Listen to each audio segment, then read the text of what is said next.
Plenary session है त्रिपुरा मोथा का। कल और परसों हम लोग की पूरे त्रिपुरा से डेलीगेट्स आएंगे और हम लोग बात करेंगे कि अपना कॉन्स्टिट्यूशन, पार्टी का कॉन्स्टिट्यूशन को कैसा ठीक करने के लिए और पार्टी को ज़मीन से ऊपर लाने के लिए कैसा स्ट्रेंथन कर सकते हैं।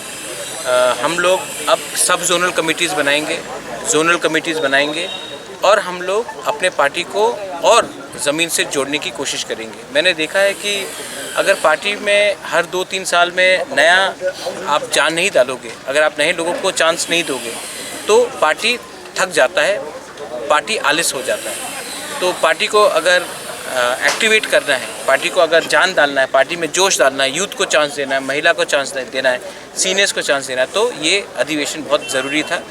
इसके बाद नया कमिटीज़ बनेगा, सब जोनल कमिटीज़ बनेगा, ब्लॉक कमिटीज़ को हटाकर हम लोग अब जोनल स्टार्ट करेंगे। पार्टी का कॉन्स्टिट्यूशन सबको दिया जाएगा और हम आने वाले दिन में अपना ग्रेटर त्रिपुरा लैंड का मूवमेंट को कैसा और स्ट्रॉन्ग ये समझाना है, लीडर्स को ये समझाना है कि करप्शन से दूर रहो और कम्युनिटी के साथ रहो।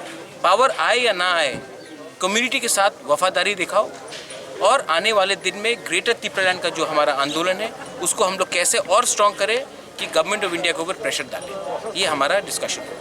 हम पार्टिसिपेंट के लिए क्या क्या व्यवस्था किया गया है? यहाँ में सबके लिए रहने का, जो दूर से है उनके रहने के लिए खाने का व्यवस्था किया गया है। ऐसा पहले अधिवेशन नहीं हुआ है, कोई भी आंचलिक पार्टी नहीं करता है, सिर्फ नेशनल पार्टी करता है। लेकिन हमने ये सब किया है। यहाँ में उनका रहने का, उनका बाथरूम हो, उनका खाने का, उनका ब्रेकफास्ट हो, उनका डिनर हो, उनका लंच हो, ये सब पूरा व्यवस्था हमने किया है।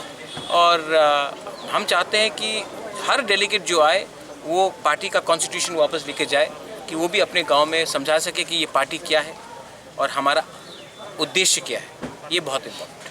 कल कितने पार्टिसिपेंट? Thank you.